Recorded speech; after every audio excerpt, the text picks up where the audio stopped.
What the? Whoa! Press onward. Interesting. So, this is one of the, again, the ridiculous amount they've actually added to this game. On top of all the levels being remixed, there's actually brand new levels as well in the form of flashback levels, where you actually get to see what Specter Knight was like before he became Specter Knight. In this case, we're playing as Donovan, which was revealed before when Black Knight told us that that was our name before. So in these flashback levels, we actually get to platform up the Tower of Fate with our partner in crime, Luan, and these levels are really cool. Specter Knight, or Donovan in this case, performs identical to how he did before with his slashes and his dash slashes, and using Luan, you can actually dash up these, or dash slash up these, up to these platforms using a really high jump, which is really satisfying, and we can't actually do that. There we go.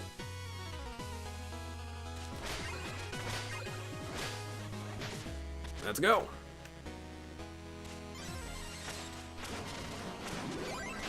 Whoa, lots of jewels. Ow. Caltrop? There we go. Caltrops are, they're a little boring, but I mean, it makes sense because we're not a Specter of Death right now, so it makes sense that we just have like a boring like weapon like a Caltrop, but yeah, you can use it a little bit. You can actually throw it on the ground and hit it back at enemies too, so now we can really corner this guy. There we go. So yeah, you don't get to use Caltrops very often, but when you do, they can be a little useful. There we go. More gold for the taking. Oh, this is a familiar sight.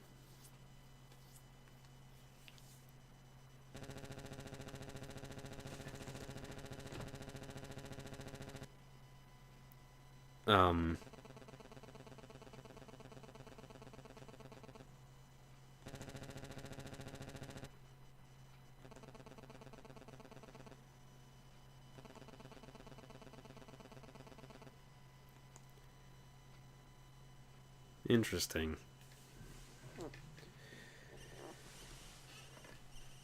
Ah, memories. Time to reap! Okay, back on main track after a little bit of nostalgia for Specter Knight, I guess. Just thinking about his past. So, let's actually... I think we missed...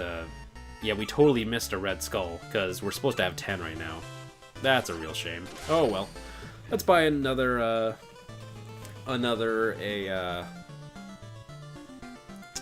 curio. Man, I am blanking like nuts for today.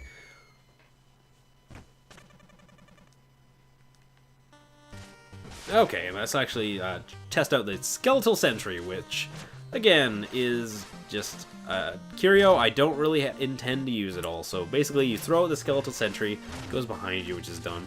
Basically, you just throw it out, and it'll start firing projectiles, and those projectiles will go through walls.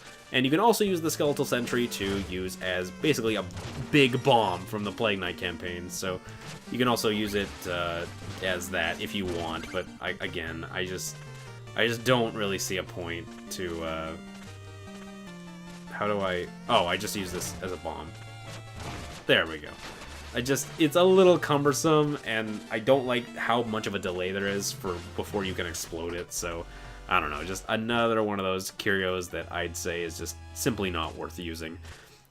Anyway, unfortunately, we did actually miss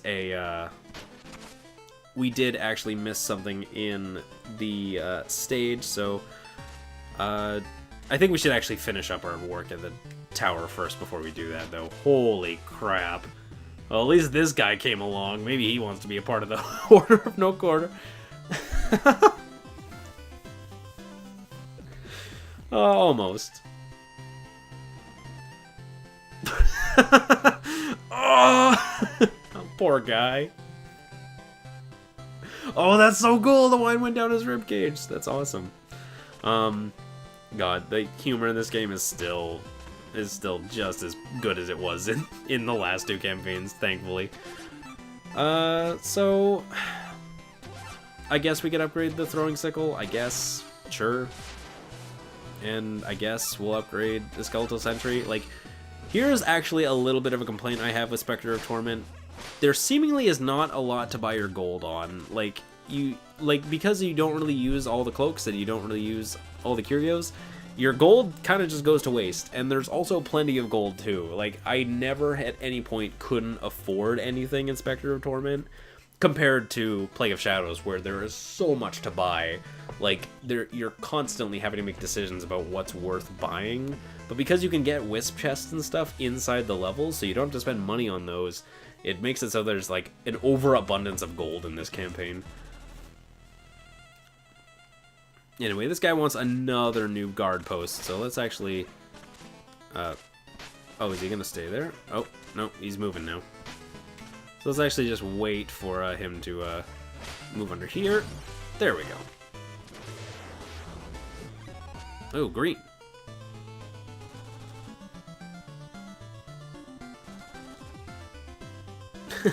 Burst on over to the Exploratorium. I just love this guy's just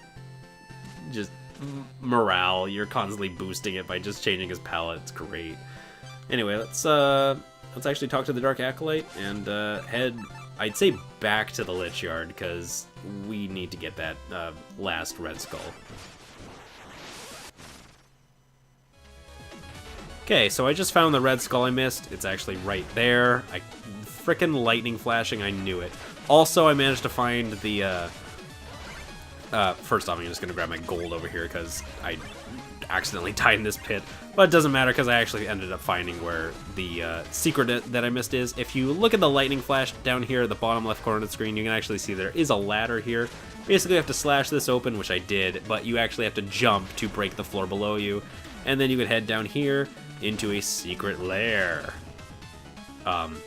Hey.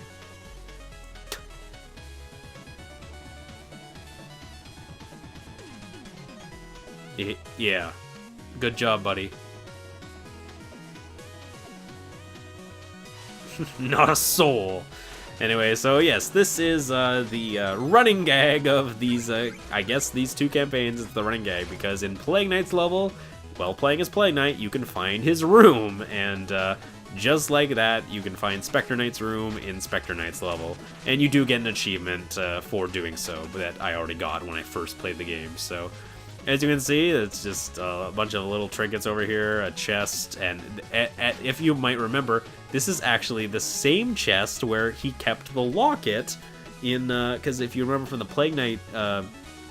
Plague Knight credits, it showed Specter Knight looking in this chest and not being able to find seemingly his locket, because that was just because the name of that little brief scene was called The Missing Locket at the top of the screen during the credits. So yeah, just another Yacht Club Easter egg of just here's Plague Knight, or here's Specter Knight's room and all of his glory, and yeah. That's what I missed. It's well hidden. It's a lot more well hidden than Plague Knight's room, which is this very clear, breakable wall right at the end of his stage. Anyway, I'm just gonna meet you back at the tower. Oh god, I actually have to finish the level to keep the Red Skull I got. God damn it. Okay, I'm back in the Tower of Fate, and with that single Red Skull I missed. God damn it. Anyway, let's talk to the Dark Acolyte again and head to the next stage, which I guess would end up being Explodatorium if we're going in order. So let's head to the Explodatorium.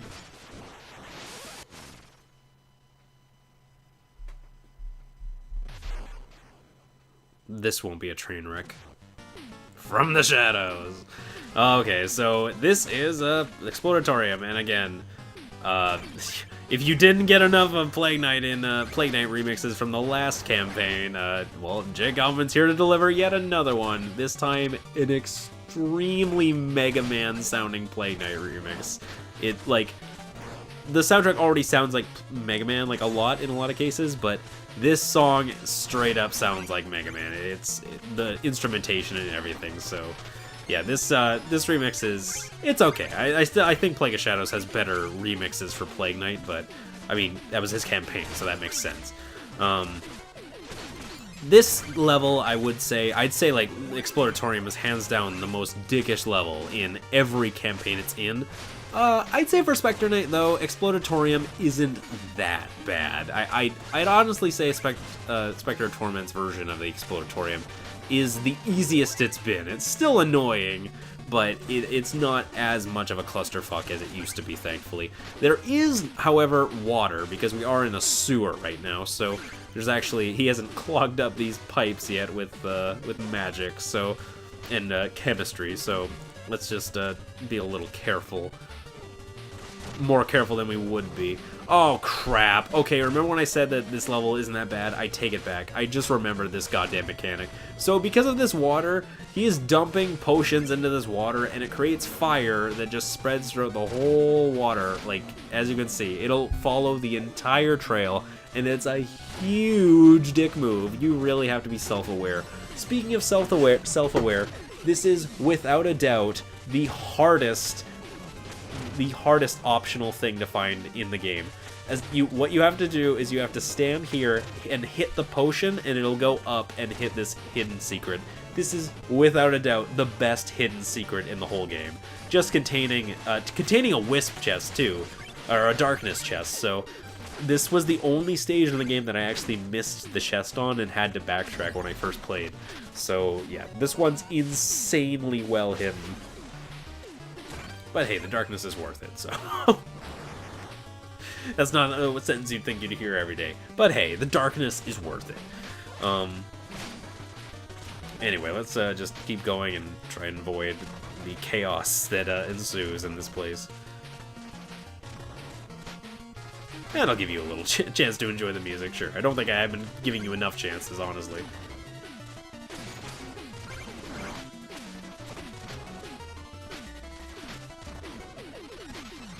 Oh god! No! Oh my god, how did I live through that? The wall jump can save your ass a lot of time. Just like bomb bursting could save your ass in the last campaign. Just, you really can use wall jumping to your advantage. And now we gotta run. No! Oh my god. That sucks. Okay, let's try this again. I got completely screwed at this part because of that little bugger, because I tried to slash him in midair, and I dash slashed right into him. So I guess it's my fault of just trying to attack him in midair, because I know full well that that wouldn't have probably gone well, but oh well. Let's get up here. Screw this guy. Man, the Dread Talon is actually like super, super good. Just the invincibility frames you get during it too just make it infinitely better, because just you can tank a lot of enemies. Oh, I hate these parts. Platforming genius! There we go. Not too bad. Whee! So I guess that our final tally throughout this level should be a total of 11 again, I believe, because we have the 1 left over and then there's 10 in every level. Okay, yeah, this is where the level gets a little bit tricky, because, yeah, now these black birds are going to be dropping them. For some reason, this part pisses me off. For some reason, this potion will travel upstream to hit you, which is really dumb, but whatever. Thankfully, even when there's water clinging on the, Oh, we actually need the bird. There we go, sweet. Even when there's water clinging on the edge of the platform, amazingly, you can actually still wall jump on it, wall climb on it, which is a godsend, because you'd think that you wouldn't be able to, but you actually can, so that's nice. Anyway, here's the Potion Master again, and let's just spam, spam, spam.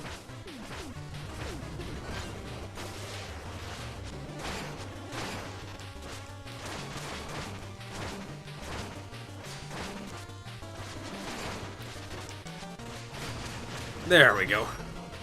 Not a little worse for wear after that, but oh well. We dealt with him. The Dread Talon, it's weird. You'd think that you'd be able to just spam it and like do a ton of damage, but in like one-on-one scenarios, it's actually not that good. It leaves you really wide open. I feel like the Dread Talon's best used sparingly, especially when you're dealing with just like that one armored guy or something where you can just take him out in one shot. But for boss fights, the Dread Talon isn't that good, and you'd probably be better spent just saving your magic just to use on your Will Skull. Or whatever other curios you're going to use. See, like right there, that was a really good situation for me to use the Dread Talon on, but not really in boss fights, I find, at least. Oh, I thought there might be a hidden secret right there.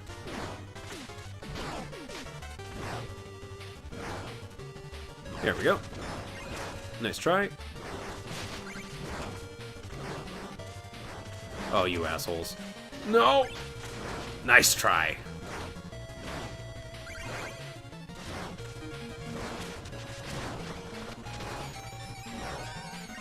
Okay. Right now? Nope, that's not what I wanted. There we go.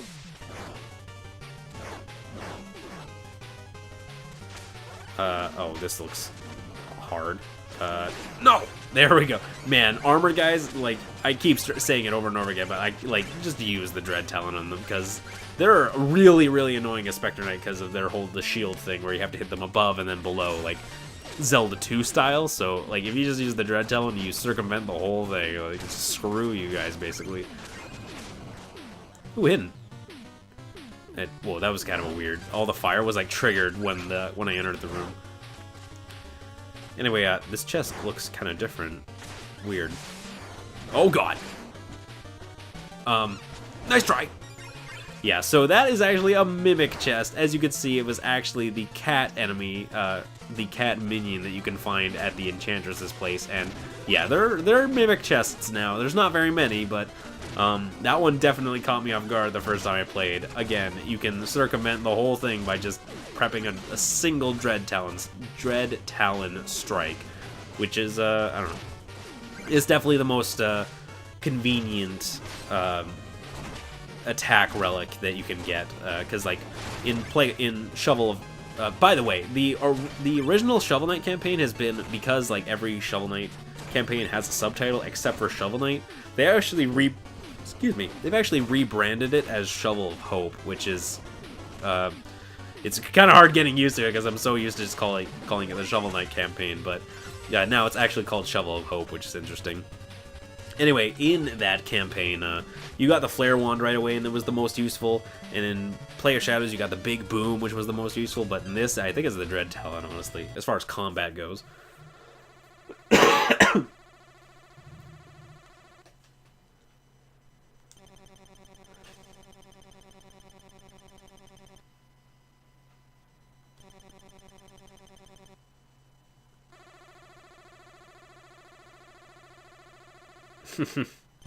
Yeah, boom. Man, I can't even look at Plague Knight the same way after playing his campaign. He is not the kind of guy that you'd think he would be. Anyway, so let's deal with Plague Knight. Again, this boss is just absolutely chaotic, and his remixed form is no different, because now the main gimmick of this fight is that he's actually going to be using clones to his advantage. So, yes, with clones, like, just, there's another Plague Knight in the room, dropping bombs and everything. Dropping F-bombs! So you gotta actually watch out. Thankfully, you're actually really good at combating him, because your primary attack sends you directly towards him, so you can actually get in his face really easily. Also, I'm gonna die. Nice try, asshole. I have the Will Skull. That was cool.